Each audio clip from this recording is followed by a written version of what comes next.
Friends, oh, wait a minute.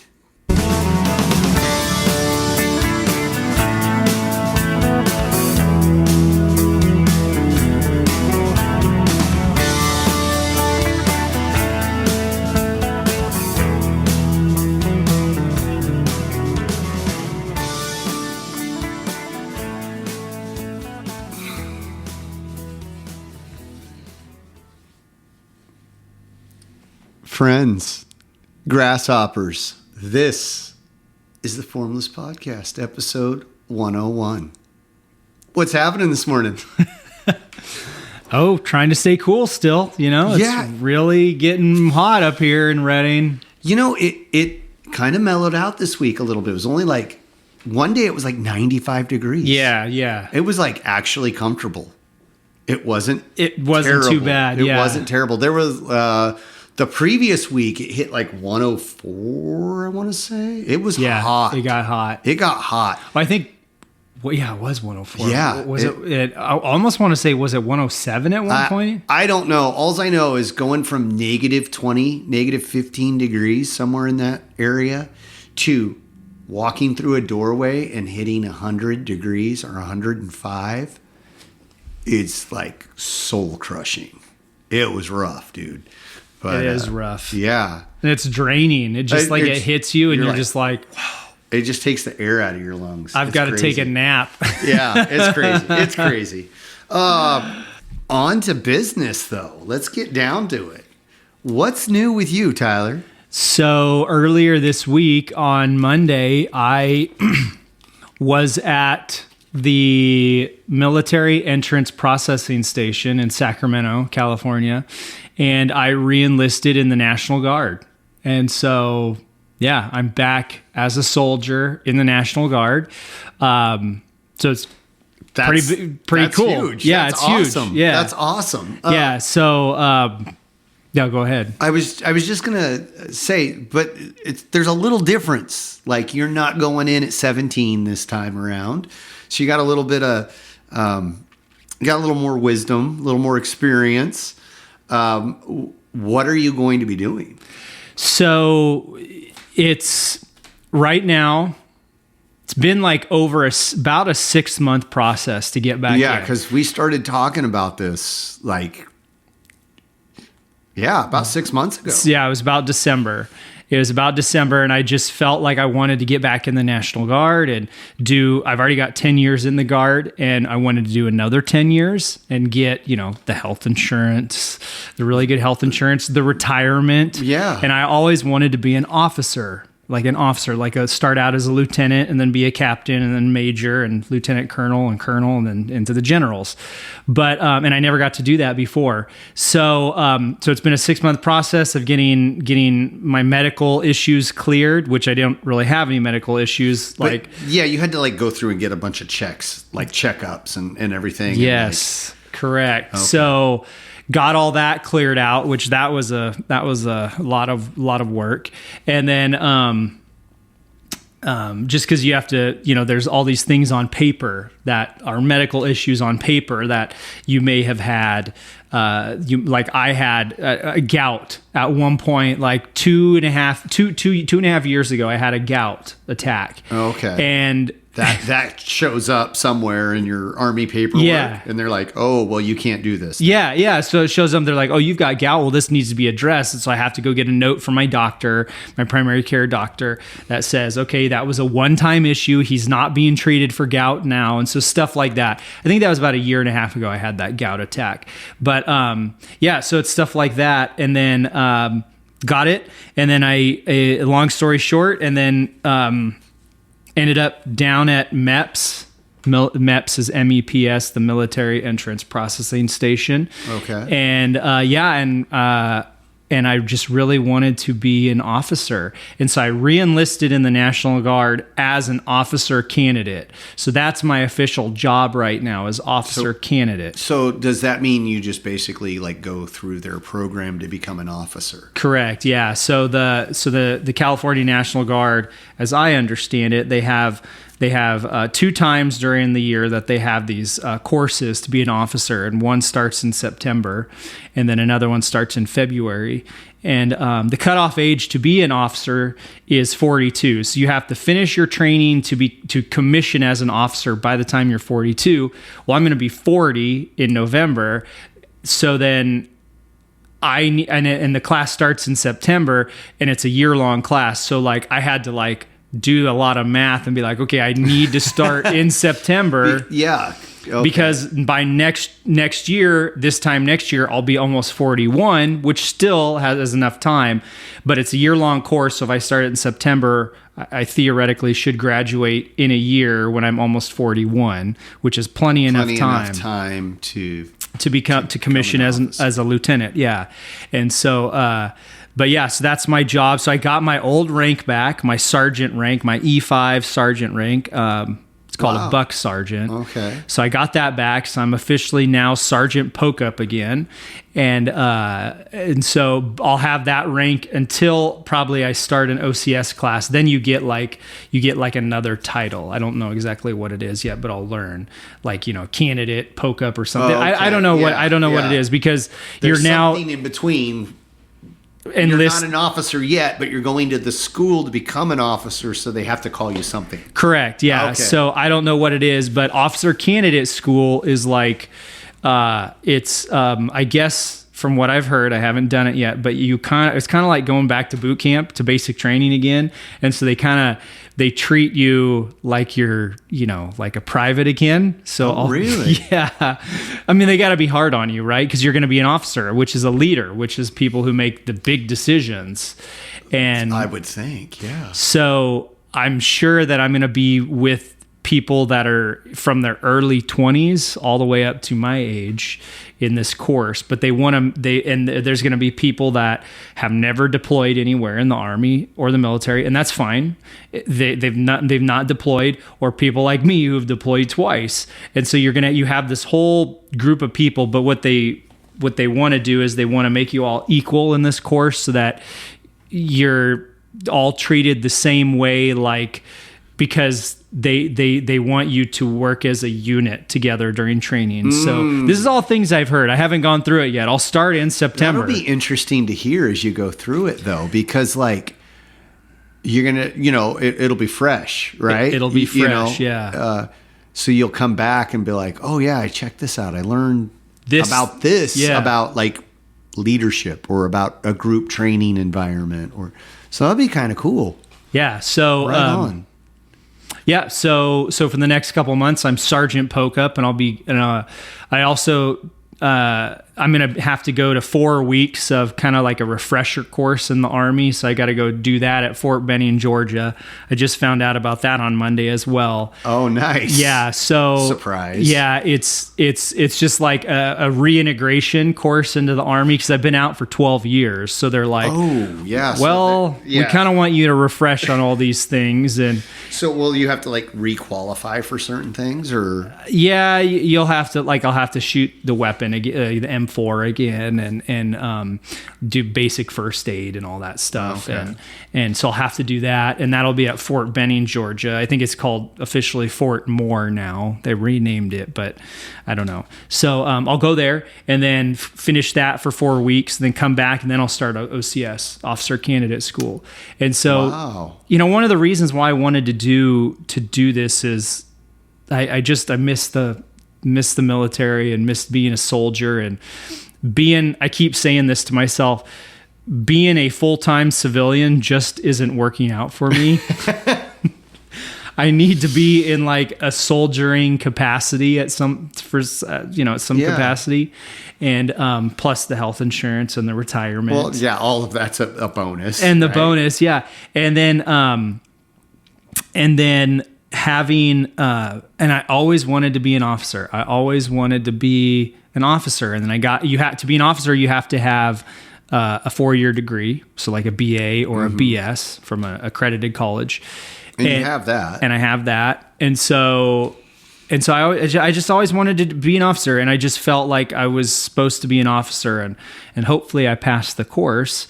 And, but another reason too is because because I'm still growing Mighty Men of Valor Studios, the production company I did the movie through. And coming out of that, like I've talked before, coming out of doing that film has really been, it had its challenges doing a low budget film with not a lot of money, asking a lot of favors from people and dealing with a lot of egos. And so I was like, well, I need more training on how to make films better. And I could produce 5 to 10 more films and probably get better and definitely get better and learn as I go. Or I can get back in the Army, National Guard, and become an officer and get military training on how to be a leader. Now, I already did have some training to become I had to go to a 2 or 3 week course to be a sergeant. It's called the Warrior Leadership Course. So that was good, right? And then being a sergeant for 2 years at the tail end of my first 10 years was good because I got leadership training and led troops and whatnot, not on a deployment, but here in California. And so, but to really become a better movie producer, I'm like, I think I need to just shortcut my way by getting back in the Army and learning that. Yeah, and you don't have to pay anybody. I don't have to pay anybody. And you get paid. It's free training. There's only positives, right? Yeah. And so that sounds good. Yeah, and so that's literally me saying I need more training. I need to get better at producing, and I'm not going to find that in the civilian world. I need to go back in the military. This is me. Yeah. I need to go back in the military and find it. And you for sure could find some leadership courses. Totally. Like I could think of 3 or 4 right off the top of my head right now. But they're all going to cost you, anywhere from $5,000 to $10,000 probably. It's a week-long intensive course thing that you go to and then what? And then, I think skills like that, just like martial arts or musicianship or any type of skill, like if you don't put it into practice on a regular basis, you're going to lose it. And there are some things that you will remember, I'm sure, that you've learned from your first tenure. Absolutely. In the military that you were like, oh no, this is the way we do it because this is how I was taught and da-da-da-da-da. Like it's still there. But like those finer details, they get forgotten about or they rust over. And then you're like, oh, there was this thing that I was supposed to do. I can't remember. Yes. Yeah. What's the... Yeah, that's true. The adage I heard about skills and stuff is like, in when it comes time to need those things, you fail to the level of your training, or you fall to the level of your training. So, and like the longer it's been since you've trained those skills up, the further that fall is, not fall. Yeah. Yeah. That's exactly it. You will, I heard it put best by a former Marine, and he said, you will never rise to the occasion. You will only fall to the level of your training. That's, yeah. I was like, that's so true. Like, that is so true. And if you don't use it, you lose it. Absolutely. And so that was just me. That was my decision. And that was me saying, like, being very humble, emptying my cup and saying, I need more leadership training. And I need to find, for me personally, where I want to look for this is back in the military. And, so here I am, 39 years old, re-enlisted, signing back up in the National Guard. Yeah. And so, but it's really to become a better movie producer as well, and to be able to lead film crews. And also too, when I go to speak to investors and ask them for big chunks of money, checks to fund a film, I think I think it will only help to be like, well, yeah, I'm a lieutenant in the National Guard. Yeah. You at least have a little more credibility at the very, very least, as opposed to just some schmo off the street going, hey, I need some cash. Yeah. For this movie I got, Yeah. I would say that that could only help you. Can only help. And so, and I also want I want that will help. And I also want a little bit more excitement, to get back. World's going in an interesting way. And so I've known about this for a while now. Because you've told me, and I wrote you a letter, and you did. You did. Yeah, and you've had medical appointments and stuff, and all of these things are going on, right? And in the back of my head, I'm going, if I put myself into your shoes, and literally last Monday you went and signed up, you signed your name. And then we've got all this stuff going on in Southern California, and then Iran and Israel issue, and then the Israel and Hamas issue, and there's all of these issues popping up, and I'm like, if I were in your shoes, I'd be scratching my head a little bit. I don't know about signing my name right now.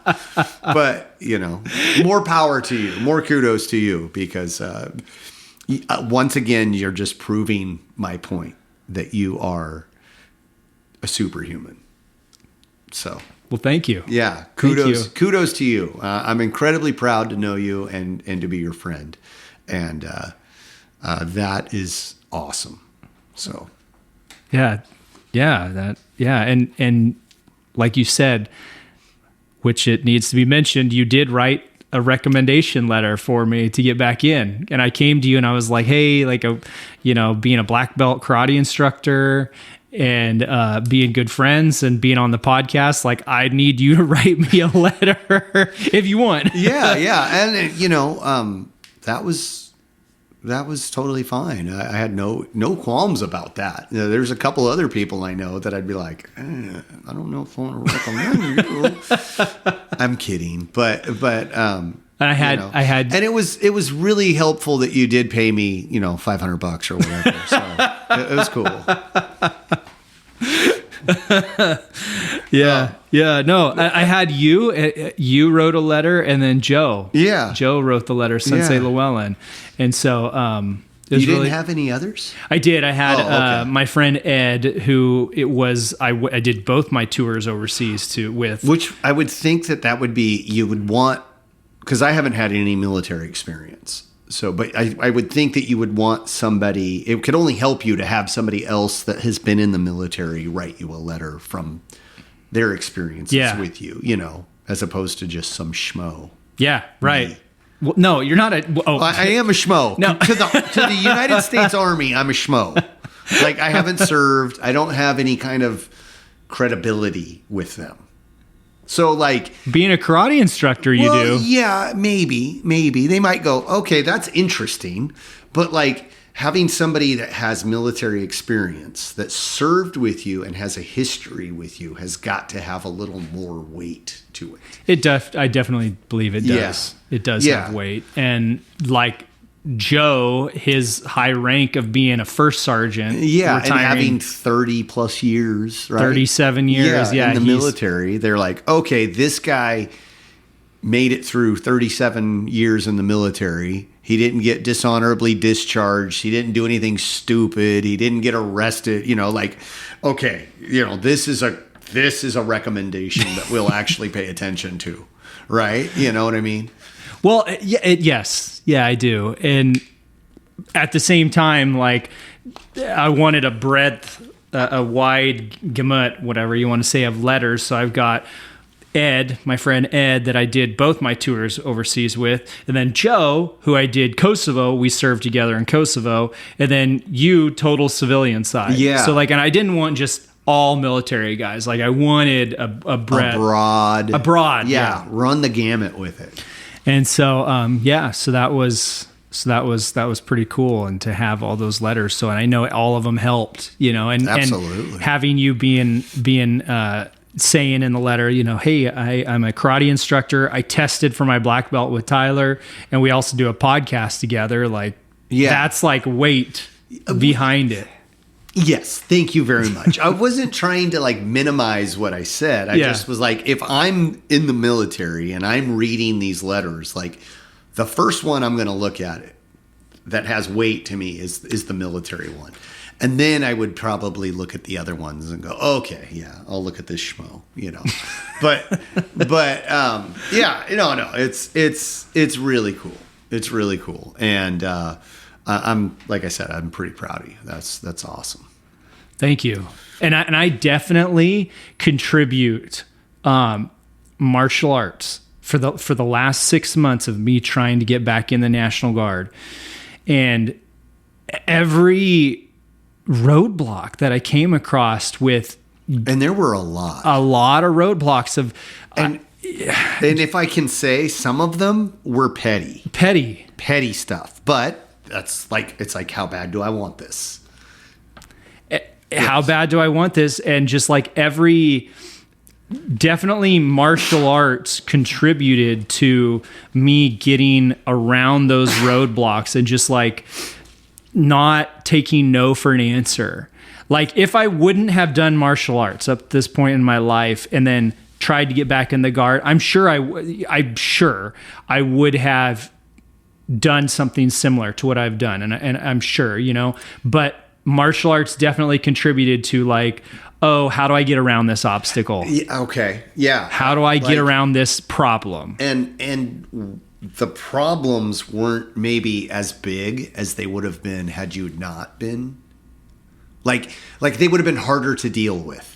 They would have been harder to deal with it, or I just would have saw them in a different light. Mm-hmm. Like definitely the military is all about never quitting, never surrendering, or I should say the Army is about that. Yeah. Never quit, never surrender, finish the job, and they always, the joke in the Army, if you're a combat engineer like I was, well, if there's an obstacle in front of you, just blow it up. Because we do. That's a good philosophy. Yeah, I like that. Yeah, because we have explosives, right? So if there's an obstacle in the road, just plant some C4 on that thing and just pop it off, and boom, just clear the road, right? And so I do employ that type of thinking, and I also employ now the martial arts aspect, and they actually go hand in hand and overlap in a lot of respects. And so that's how I've really seen martial arts like really come full circle in my life for the last 10 years. It'll be 10 years that I've been regularly doing Wu Ying Dao. It'll be 10 years in November and or early December. And actually late November. It'll be 10 years. And so like it's really come full circle in that it's now helped me get back in the Guard, and all the obstacles with getting paperwork and just trying to like talk to people that I needed to talk to like the person at the front desk who is the gatekeeper to the nurse who is the gatekeeper to my doctor. Like I had to get past the person at the front desk to talk to the nurse, to talk to the doctor, to get the note. And it's just like, and that's an excellent point. But each one of those gatekeepers had a different key to get past them. Yeah, right? That's right. Some of them you had to be like rough with, probably. Yep. Some of them you had to sweet talk. Some of them you had to be super polite, or there's so many little crevices and nooks and crannies to like navigate through. Yes. It was so, I had to be so refined in the way I approached each person and just, okay, how's this person's personality? What's their ego? How the person at the front desk doesn't just wants to blow me off and just says, oh no, the doctor have better things to do. They don't have time for you. And then I'm like, okay, like I just need to talk for 2 minutes. I need to talk to this person for 2 minutes, the nurse for 2 minutes. And I got my 2 minutes with the nurse and I'm like, hey, this is what I need. And like, I don't even need 2 minutes with the doctor. I just need a signature. yeah, exactly. And then getting all that stuff from the person at the front desk to the nurse, then getting the note from the doctor, which I never even really talked to the doctors.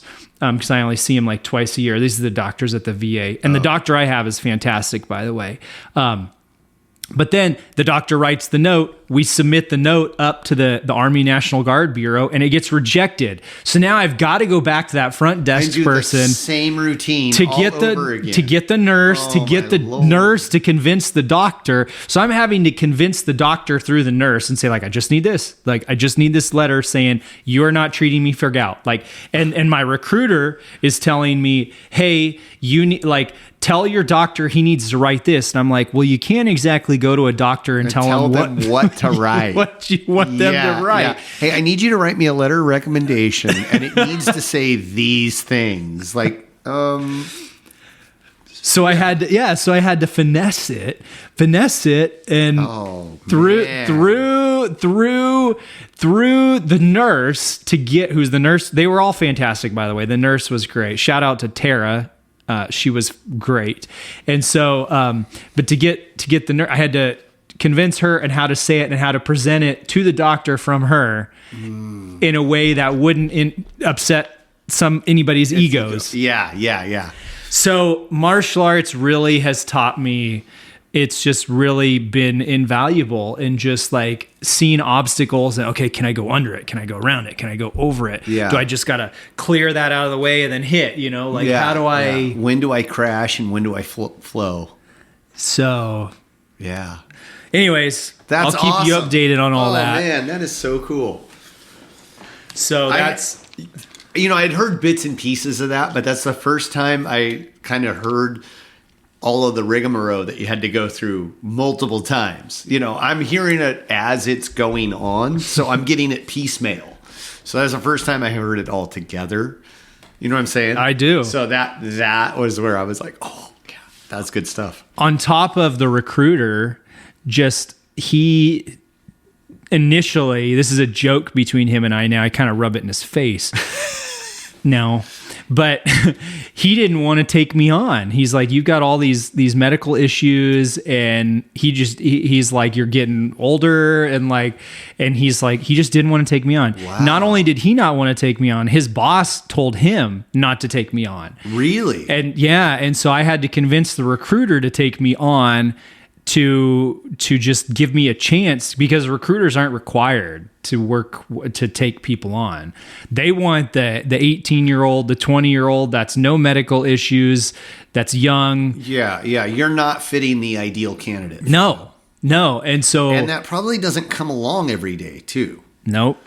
And so recruiters are notorious for wanting the easier jobs that doesn't require all the stuff that you had to go through. That I had to go through. So I have no problem. If he's listening right now, I hope he's listening right now. He better listen. And just like, because I tell him, I'm like, yeah, you didn't think I was going to get in, and here I am re-enlisted. Yeah. And he's like, yep, you're right. He's like, I didn't think you could get in. Rubbing his nose in it like a dog that peed on the carpet. Yeah. And so, and the recruiter actually knew, he knew some of the guys that I served overseas with on my Afghanistan tour. Oh. And so he knew them, and he knew what we went through on that deployment, that tour in Afghanistan. And one of the things he kept saying to me is, he said, well, the only reason I'm helping you out is because you deployed with the 235th Sapper Company out of Petaluma. And he's like, I know what you guys went through, and that was a rough deployment. And he's like, that's one of the only reasons I'm helping you out, because you were in the 235th. And he literally said, if you were some schmuck coming off active duty, so like active duty Army, trying to get in the Army National Guard, he's like, I wouldn't help you out. Wow. And he's like, but it's only because you went with that unit. And I'm like, I don't know if I should, I do feel good that that's the reason why, but I'm like, it's almost luck of the draw, or not luck of the draw. I can imagine, from word. His standpoint, it must be a lot more work. Yeah. It has to be a lot more running around, a lot more rigmarole versus like the young kid who's got no history, who's healthy and ready to go. It's like, here, sign your name. You're going to be gone for 4 years. See you later. Bring the next kid in. Whereas you're like, okay, we got to get this exemption. We got to get this okay. We got to get this authorization, blah, blah, blah. And then every time you turn around, it's one more thing. One more thing. And then, somebody in the hierarchy is like, oh, well, did you check this? And then it gets denied. Yeah. And it gets, how's the tires on his vehicle? Like, who gives a crap? Yeah, exactly. Yeah. The bureaucracy is at work. Yeah. So it's just been 6 months of just pushing and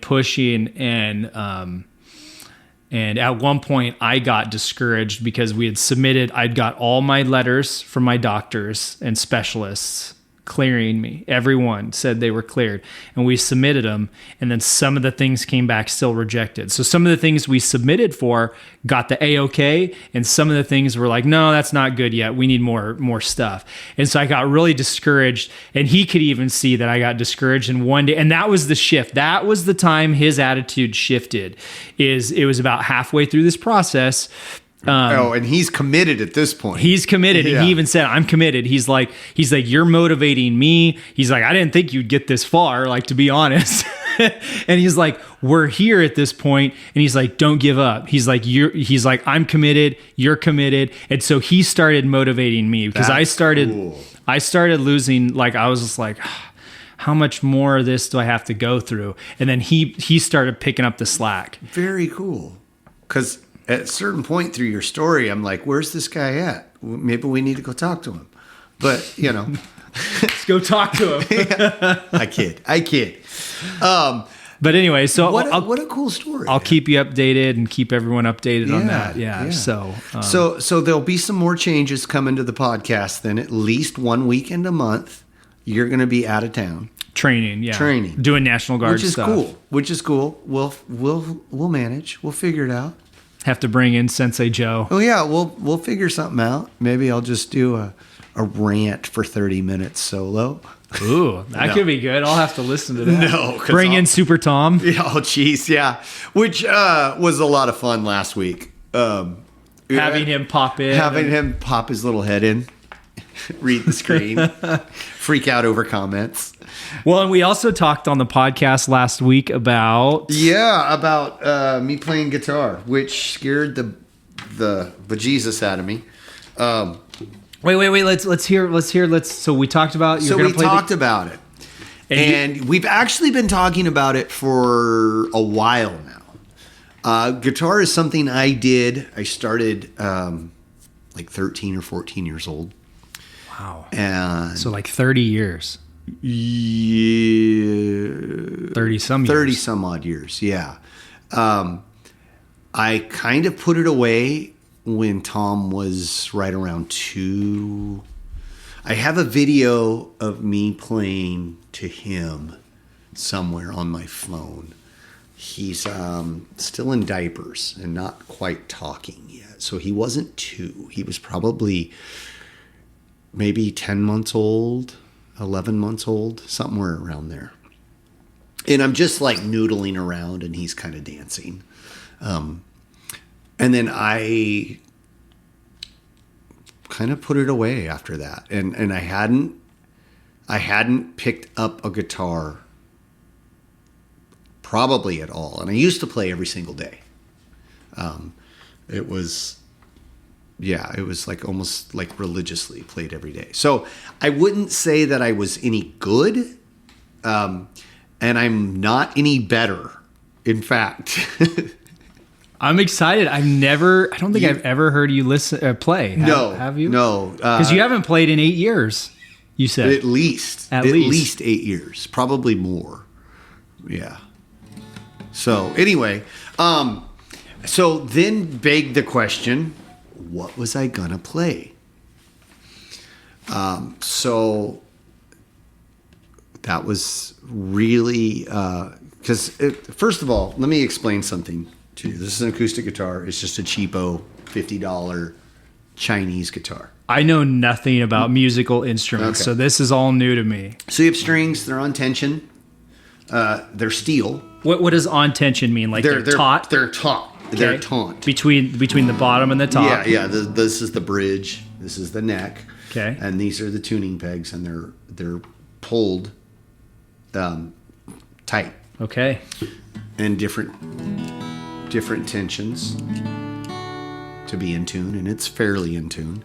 Anyway, so I had calluses built up on my fingers at one time from playing guitar, and it doesn't. After a certain period of time, you build those calluses up, and it doesn't really hurt. You can press on those strings and make different sounds, right? But after not playing for that many years, they kind of they're still there, but they're not as like tough as they were. Okay. And then you have the hand strength that it takes to actually like press down on those strings and actually make a note. That's gone. Like I have some of it, but it's just not where it used to be. So I was a little nervous about doing this. But anyway, so back to the question of like, what am I going to play? Well, I don't know what to play. Yeah, do you know who Link Ray is? I do not. Link Ray is awesome. So if you know your music history, everyone says Elvis is the king of rock and roll and invented rock and roll. BS. In my opinion, that's BS. It's Link Ray. Link Ray. Link Ray. Okay. Yeah.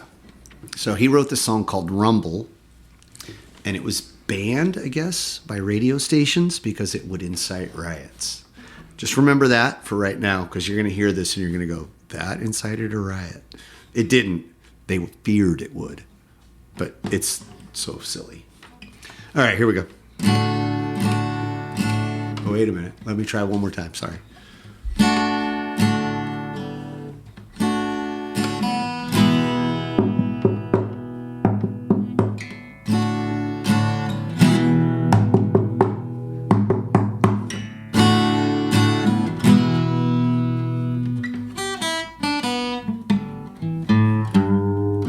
That was terrible. Let me try again.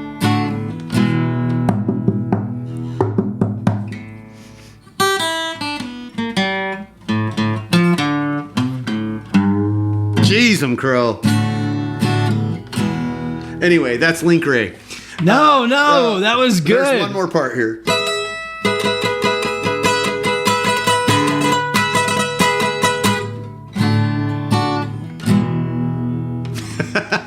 That's it. That's all I'm going to play on that one. And then I know a bunch of other stuff, but it's been so long. Like, let me see if I can do this one more, and then we'll get back to talking. What No, not just one more. Yeah. Amateur hour. Okay, well, my pick's gone, so.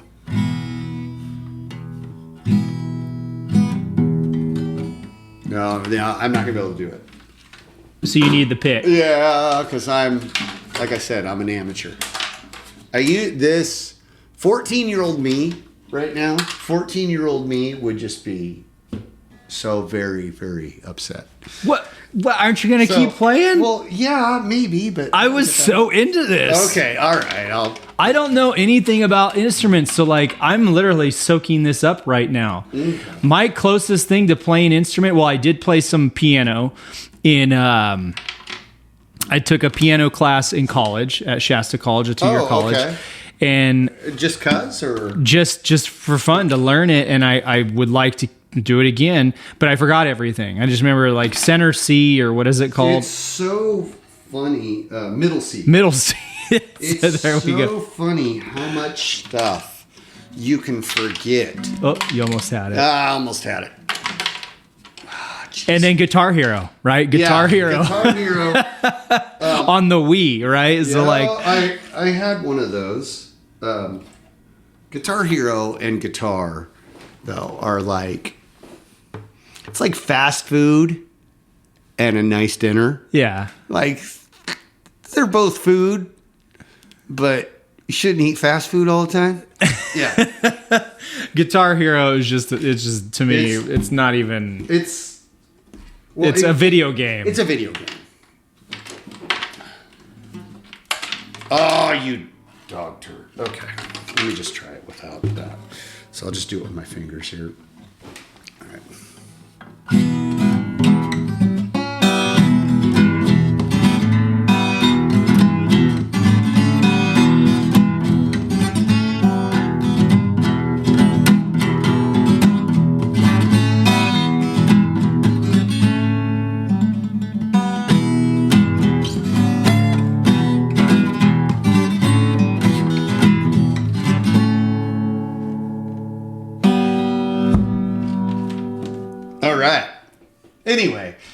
isn't a music podcast, but you had been telling me to do that. And so thank you for that, because that made me practice and play a little bit as long as my fingers could take it.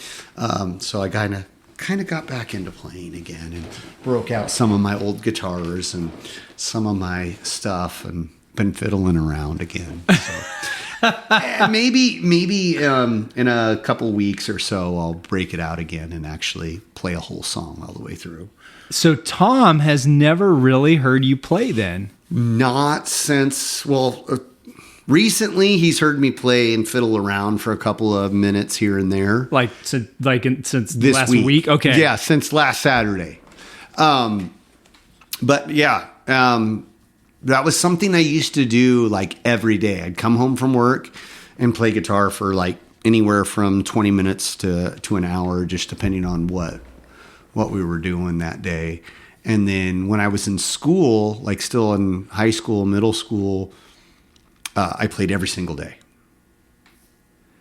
So I imagine that getting home from work and just jamming for a little bit, that's a way to kind of cool off, to kind of de-stress. Yeah. It was very much my release, or my like, I'm going to put everything else away and do this for a little bit. And, depending on what was going on, I might play something very mellow or something very harsh and very, just depended on how I felt that day. What else do you got? Like, can you sing while you're playing? I did record a bunch of songs that I had wrote at one time. They're somewhere. I haven't sang in a long time, so that would be, I don't know about doing that. That would be cool to hear it right now. No, well, that's not happening right now, but maybe I'll practice. Interestingly enough, the Link Ray song "Rumble," and if you haven't ever heard it, you should check it out. It's an electric guitar, is playing with a full band. It's an instrumental. Link Ray is a really interesting guy. Grew up dirt poor in a house with a dirt floor, no electricity, went to school literally barefoot. He was born like in late 30s, I want to say. Wow. Was a Korean War vet, got tuberculosis, lost a lung due to tuberculosis. I want to say he's half Native American. I'm not sure. I can't remember. But anyway, writes Rumble in like 1953 and releases it. And it's just an instrumental, nothing super special.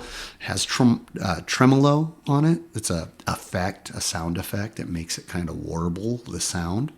And it started going crazy and making its way through the radio and getting super popular. And the story I always heard was that somebody didn't like it and like tried to ban it from the radio because it was afraid it would incite the riots and stuff. And he had like the whole 1950s rock and roll image, dark sunglasses, black leather jacket, the pompadour type hairdo, like that.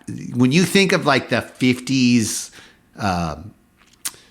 greaser kind of guy, that's Link Ray. Link Ray, okay. Yeah. God, he just, I guess being in music, you would know who he is. And I'm a nerd about that kind of thing. I don't know. I think more people should know about it because he did a whole bunch of, I think, really cool songs. They're super simple, easy to play, but it's like the whole attitude and the rhythms and things are just, to me, it just like kind of oozes cool. And just a real interesting guy. Cool. Yeah. So well, I want to hear something else. You got something else, right? No, I haven't. I haven't practiced anything. Formless Way Podcast. Can't you tell?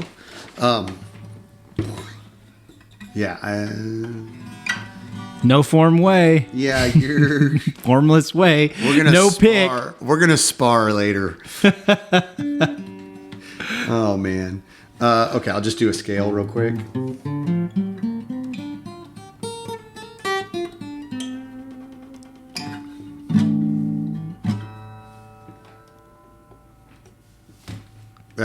I don't have a tremolo or a whammy bar. So, I don't even know what that is. What I'm doing is bending the note by grabbing the neck and bending the neck. Physically bending the neck. My body, yeah. It's not exactly, it's not proper. It's not a good thing to do, actually. If you do it too much, you can damage it. Because that wood there is pretty thin. And that was only $50? And I got it on Amazon, I think. It's just a... And actually, it was a package deal. I got that and a mandolin. And my goal was to learn how to play the mandolin. But the mandolin was actually junk. It wouldn't stay in tune. The neck was out of alignment. And it was just a piece of crap. And I think I gave it to some neighborhood kid for like $5 or whatever. And this actually didn't sound bad. So I kept it and played it. I broke the tuning keys on it. That's why they're not... lined up. If you look at it, I'll show it on the camera. Mark's going to be really interested in that because in the guitar portion, because he plays a lot. He plays a lot of guitar. He did all the music for the podcast. But he's a music nerd like I am. So, but anyway, I had to replace the tuning keys. That's what I was going to say. So normally these should be level, but they're kind of off if you look at it straight on. See how like these are higher than these? Oh, I do. Because these aren't, they're aftermarket and they're for a different guitar, but they're what I had. And I'm cheap, so I didn't want to go buy the right ones. It's only a $50 guitar, so I was like, I'll just put these on it and it'll work. And it works. What? Do you read music? No. I don't. You can't read music. I started out playing saxophone in the 5th grade. I had this music teacher who was a tyrant and scared me. Aren't they all? And he could play all sorts of instruments, really talented guy. I just didn't have the discipline. And he demanded a lot of things from people. And I quit playing.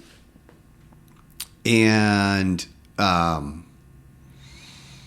I learned some basic stuff about like bars and scales and kind of like I can look at it and I can kind of identify the treble clef, the bass clef, and different things, but I can't read it. Like, so if I look at a piece of music, I know those are notes, half notes, full notes, that kind of stuff, but I couldn't tell you what notes they were. So it'd be like understanding the punctuation if you opened a novel, but not knowing what it said. Like, a period's a period, a comma's a comma, okay. But after that, like, I don't know. I think you should take that on as to learn how to read music. Yeah, maybe one day. I don't know. I'm just now kind of flirting with the whole idea, and like. I don't know. We'll see. We'll see what's going on there. I got a lot of stuff's going on. A lot of things, a lot of stuff's happening. I had my last day at Frozen Gourmet last week. So I start the new job on Tuesday and trying to get that all ready and navigating that whole thing, and super excited about that. That's pretty cool. Yeah, super excited about that. So you don't have to be in the freezer all day. Yeah, no more freezer. But I'm just that's my main focus right now. Is like just trying to get geared up for that, get psyched on that whole thing, and not that I need anything special or anything, but that's just where my attention is. Kind of like you with the National Guard. Like, that's where your attention's at. Yeah. I'm having to balance it between the movie and that guard stuff. Yeah, and the rest of your life, which doesn't stop. Just like everybody else. Everything else, the electricity bill still is due. the rent check still needs to get through, and this is fun. And so I.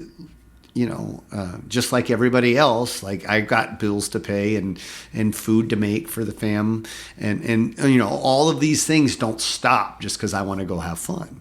No, they don't. You're right. I have to justify like even now, like just farting around on that, like it's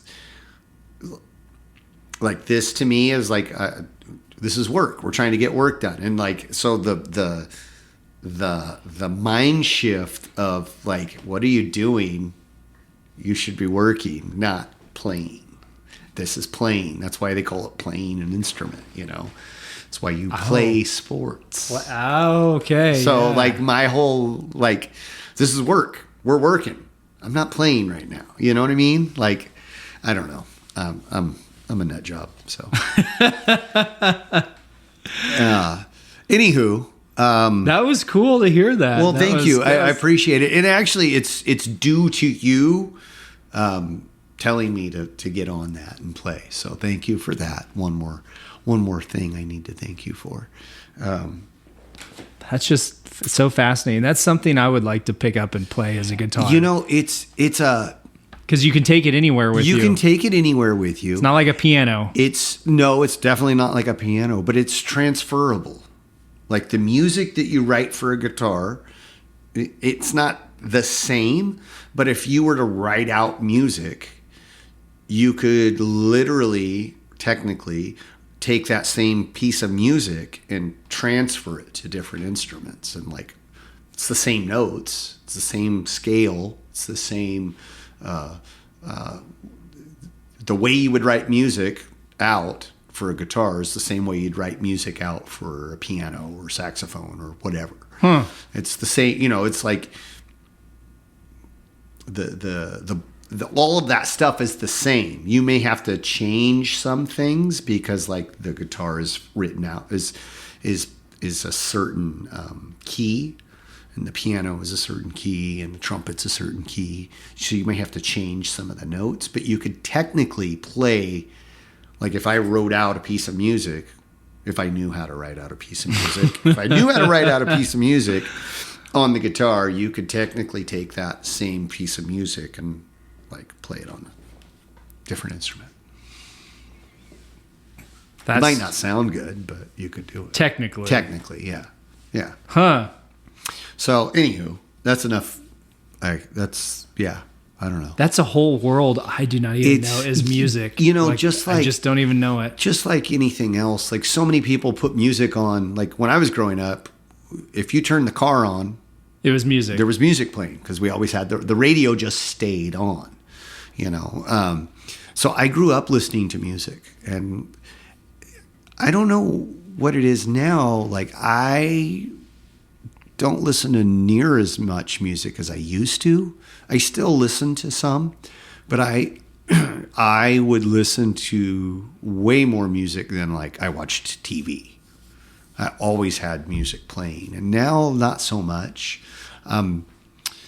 I listen to a lot of more like podcasts and things now, occasionally, but just not nearly as much. And I used to like have all sorts of like albums and CDs and tapes and stuff, and I still have those. I just don't listen to them. But like I was a music nerd. Like I had collections of, you know, and I could tell you who made it, who wrote it, who played on it, all of that stuff, who produced it. Like movies, like, you know, movie directors, producers, actors, right. All of that, you know, you know the nuts and bolts and like why the camera's doing this and what that technical term is for stuff. Like, you know about it. Whereas I'm like, oh, that's cool. Yeah, That's a good movie, yes. You know? And you're like, no, but the atmosphere and the lighting and the blah, blah, blah, blah, blah, you know, you can go at depth. Whereas like I could talk about a movie for 2 minutes. You might be able to go off on a dissertation about what makes that movie cool. Same thing. Yeah. It's the same thing. It's just different flavor, you know? Huh. I think you're inspiring me. Maybe we should watch a movie and you can tell me all of the movie stuff about it. That's not a bad idea. I don't know how that would go over like with rights and stuff. Cause like I know you can only do so much music, like on YouTube, if like you have music playing in the background of your video, you can get like either demonetized or they won't, they can like cut it or something. Yeah. Because music rights and stuff, that whole thing is crazy. I found that out with the movie. Music rights is just a whole other beast. Army of lawyers involved on both sides if you're not careful. It's insane. Music rights and just how much intellectual property. It's a whole subject of law. Oh, I yeah. know that for a fact. Oh, like, do you have the public performance rights Yes. for a song versus, the mechanical rights versus streaming rights? I mean, it's just all the different rights you can get. It's crazy. But that is pretty cool to see you play that. Like, Well, yeah, I just wish it was a little better, but we'll get there. does anybody else in your family play a musical instrument? Hunter played violin. I don't know if he still does. He played in school, and And he's really good at math, isn't he? he's a math whiz. I'm not so hot at math. Like, I can do math. I did algebra. I took a couple college courses and stuff, but I didn't go like he's done trigonometry, I think, and geometry, and he's taken chemistry, and like, yeah, he's a math whiz. Was he really good at playing violin? I think he did all right. Because I'd always heard Violin's not an easy instrument. no. No, it's a highly technical instrument. Like okay, so the guitar has all these markers on it. These dots are supposed to tell you different stuff. And then each one of these, that's a different set of notes that you can play right here. So violin doesn't have any of those. Student violins will give you one marker. And then, like, for some students, they'll put a piece of tape over a certain part. And I can't remember what it is. I don't play violin. But they'll put a piece of tape under the strings and over the neck. Huh. And it's, like, to help you, like, kind of find your way. Other than that, typically, traditionally, the neck's blank. So you have to know where to put your fingers to get that specific sound. And then there's different techniques that you can kind of like slide your finger up and down the string to make a different note, and like vibrato and different types of sounds. It's super crazy. And then if you drag the bow across the strings the wrong way, it's going to be a terrible sound. Like, absolutely terrible. Like, Really? Oh yeah. Like Psycho. Remember the scene in Psycho? Yeah, That's the sound. Yeah. That works for the movie, but those are usually not sounds that are done on purpose. Those are mistakes. So I'd always heard that people who play an instrument are usually really good at math. You know, like it's a direct translation from somebody who's really good at, or somebody who plays an instrument is being good at, like, it helps with math. Music. If I'm saying it wrong, then no. somebody correct I've heard me. music is math. Like, if you, because it's like time signatures, 4/4. It's 3/4, yeah. 2/4, 12, 8. You know, all of this stuff is different time signatures. Is basically math. And then notes. There's 12 notes to a scale, I think, and da da da da da da. You can go on and on, more so than I do. But it's like you count out music in bars. You know, that 1, 2, 3, 4, that kind of thing. Same thing with like dancing. Yeah. It's not like super complicated math. But It's fairly straightforward math, from my understanding. But somehow that translates into, like, I think it's scientific that people who play instruments are just generally better or understand math. Is Brighton good at math? I don't think she'd tell you that. I don't know. I mean, I don't think she's like super good at it. Well, that just makes me wonder. Yeah. So, like, you get along, right, with math? Like, you're Okay. Yeah. You can do it. You I get can along do with it. I can do math. Brighton yes. probably gets along. Yeah. Hunter's the exception to that rule in our family. Like he's an alien. I don't know where he came from. Well, I mean, he's legit, like smart in math and all school subjects. it's probably got to be connected somehow to the violin. Honestly, it might very well be, but I honestly think it's from training that he is a dedicated student. Somewhere, somehow, like he's just in the school setting, he just goes. Like that's like his MO. Like he can, okay, you're putting me in this room and I have to read this book and do this test. Okay, no problem. Like I'm gonna do it. And then it's A-okay. Whereas like you or I, like me, I don't know about you. I'm terrible at math. Yeah. If you sat down with a math book and a chalkboard and a teacher, you'd just be like, oh, please, where's the bullet? You know? Yeah. Math was such a struggle for me. Yeah. Like, and I would like to say, I can get better at math. And Well, you can, absolutely. But it's like, you know the basics. You know how to add. You know how to subtract. You know how to multiply. You know how to divide. Mm-hmm. Like, what else are you trying to do? That's going to use math. Like that. Like for me, at this point in my life, to learn new skills, like there's got to be a reason. Like I'm going to learn this so I can do this. Mm-hmm. You know. That's interesting. Yeah. That's interesting. I'm thoroughly kind of jealous. I want to learn to play an instrument now. Like honestly, that is really cool that you can just pull that thing out and badly. Yes. Honestly, I think playing an instrument would do just like martial arts, learning an instrument, learning martial arts. There's no downside. I don't think you're going to come out of any of those things with the right teacher or the right influence. I don't think you're going to come out of those things a worse human being. Learning music, learning martial arts, I think can only benefit your life. Yeah. Agreed. Okay. Well, we've been doing this an hour. What do you think? I think it's good. I've been having fun listening to you and talk about music, and obviously it's a passion of yours. It definitely was at one time.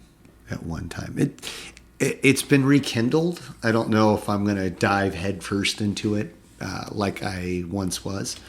I got enough extracurricular activities in my life, and I'd like to be good at some of them. And not like terrible at a bunch of things. Right. You know what I'm saying? Right. Yes. Like, so my slice of pie that I get, to me, just as I get older, it gets smaller. And so like, there's only so much room in that little slice of pie. So I'm trying to divvy it up as best I can. As best you can. Yeah. That'd be cool to have you, like maybe in a future movie to have you do like a song. Oh, maybe we'll talk about that. Maybe I don't want to commit to anything. No. I agree. I'm out on the wire as it is. But anyway, what do we got planned for the future? What do you got planned? Anything coming up? Exciting, new? When's your first excursion into the National Guard? 2 weeks. 2 weeks. Today, yeah. Okay. So it'll be 2 weeks from today, and it'll just be a 1-day drill, and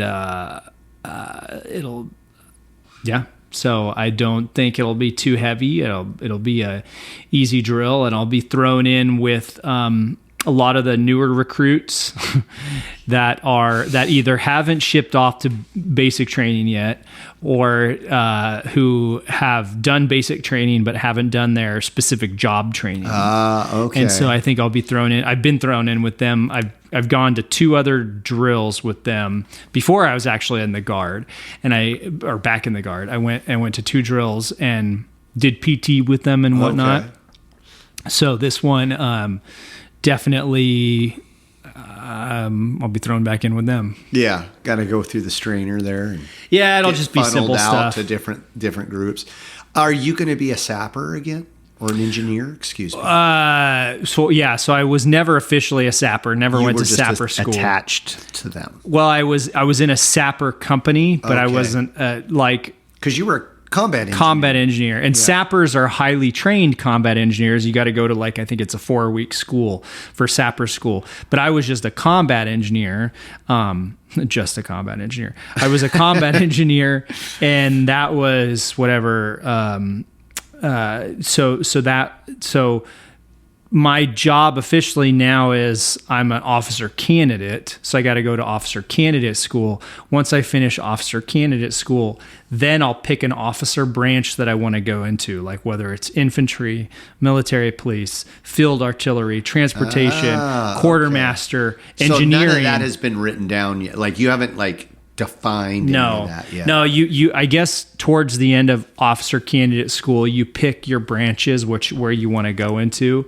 And so that's depending on what the Army needs, then you'll fill that need. Yeah, well, it's a little bit different in the National Guard just because they understand that you need to take a position kind of close to your house, right? To where you physically live. Like if you had to go to Georgia every month.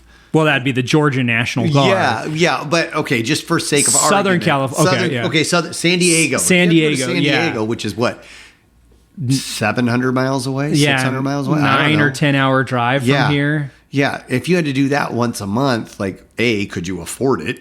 And B, a 10-hour drive, 11-hour drive every month after work on Friday is not going to work. Yeah, it's not going to work. Fly. So that makes sense. So they understand that, okay, and what is available for officer positions around here, like around where I live, the Reading area, there may be open officer positions, but it may not be for what I want. So then it becomes a choice of okay, do you want to be a military police officer, but now you got to drive to Sacramento, so 2.5 hours each way, or do you want to do transportation, which is a unit that's closer to your home? And so then it becomes whereas the active duty Army, I've never been active duty Army, so I can't really speak to it, but I don't know how that works if you have as much say so. I mean, you can always change your job in the Army, but I think there's just a lot more flexibility in the Guard because you have to juggle your civilian life, your civilian job with the Guard else. 1 weekend a month. So anyway, so we'll find out, but I've got a couple job positions I'm leaning towards. Very cool. So that'll be decided in about a year from now. Wild. What an adventure. Yeah, starting new adventures. And that it's funny, starting new things later in life, like you starting a new job. You tried the frozen gourmet. The frozen gourmet thing, I didn't try that. That was more of a filler, a gentleman's agreement to get me through the hump. Basically what it came down to was the company was look, we got a position for you, but it's an entry level position. We can't pay you more than, this, which was entry level pay.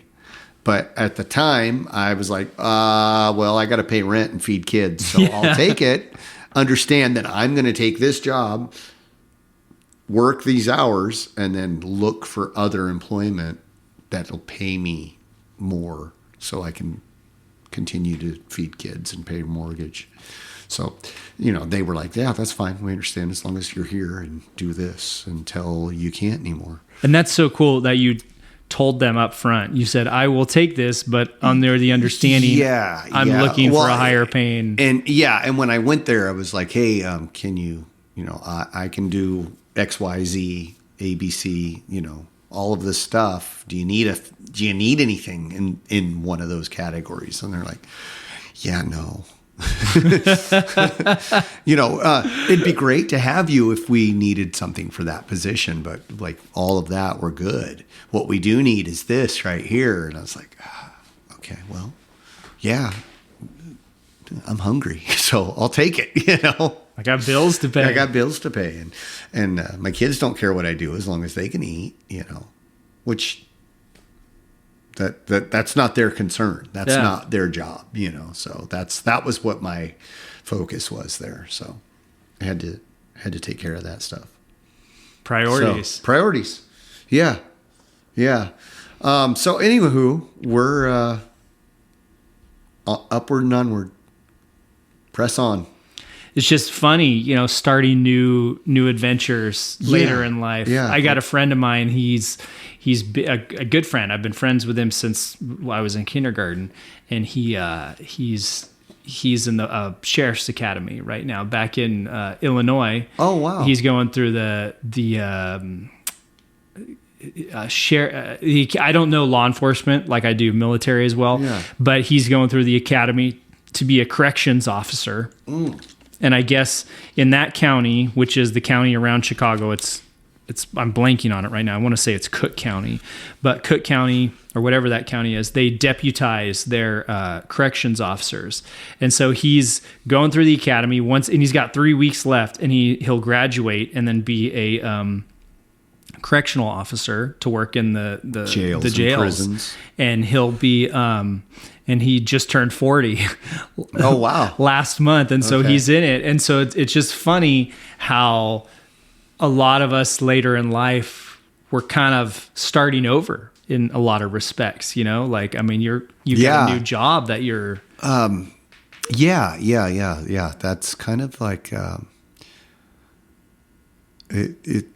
it's in some aspects. I think I'm starting over all the time. You know, you come back to things, you go away from things, and you go, oh hey, I stopped doing this, but it was really good for me, so maybe I should pick that back up again. you know? yeah. Yeah. Very interesting. Life is fun. Life is fun. What do you think? I think we're good. Okay. All right. Well, hey, friends, I hope you enjoyed that. Hopefully your ears have stopped bleeding. And check us out on Facebook, Instagram, Twitter, YouTube, all at Formless Pod.